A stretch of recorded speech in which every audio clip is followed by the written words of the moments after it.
Hi friends, அனைவருக்கும் வணக்கம். நகைக்கடன் வாங்கியிருக்கீங்களா? அப்போ உங்களுக்கான முக்கியமான 2 அப்டேட் வங்கிகள் குடுத்துருக்காங்க.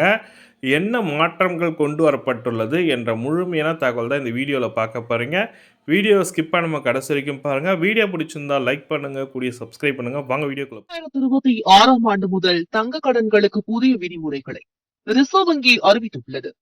கடன் வழங்கும் அளவு, நகை மதிப்பீடு, திருப்பி செலுத்தும் நடைமுறை மற்றும் வாடிக்கையாளர் பாதுகாப்பு உள்ளிட்ட பல அம்சங்களில் மாற்றங்கள் கொண்டுவரப்பட்டுள்ளன.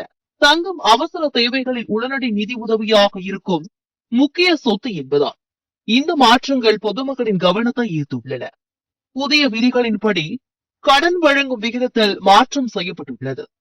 முன்பு தங்கத்தின் மதிப்பில் 75% வரை ஒரே மாதிரியாக கடன் வழங்கப்பட்ட நிலையில் இப்போது கடன் தொகைக்கு ஏற்ப விகிதம் மாறுகிறது. ரூபாய் 2.5 லட்சம் வரை கடன் பெறுபவர்களுக்கு 85% வரை வழங்கப்படும்.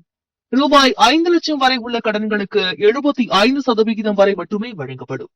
இதனால் சிறிய அளவு கடன் பெறுவோருக்கு அதிக பயன் கிடைக்கும்.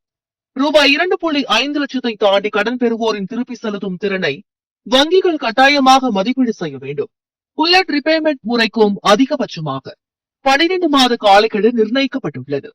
வட்டி மட்டும் செலுத்தி கடனை தொடர்ந்து நீட்டிக்கும் நடைமுறையும் கட்டுப்படுத்தப்பட்டுள்ளது. நகை மதிப்பீட்டில் வெளிப்படைத்தன்மை அதிகரிக்கப்பட்டுள்ளது. கற்கள் மற்றும் வண்ணப்பூச்சுகளை நீக்கி தங்கத்தின் எடையை மட்டும் அடிப்படையாக கொண்டு மதிப்பிடப்படும்.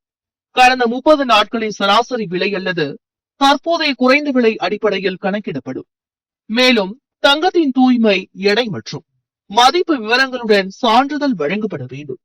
கடனை முழுமையாக செலுத்திய பின் தங்கத்தை திருப்பி வழங்குவதில் தாமதம் ஏற்பட்டால் வங்கிகள் தினமும் 5000 ரூபாய் அபராதம் செலுத்த வேண்டும்.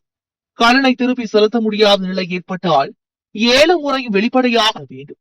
தங்கம் வாங்கும் காரணத்துக்காக தங்க கடன் பெறுவதற்கு அனுமதி இல்லை என்பது குறிப்பிடத்தக்கது.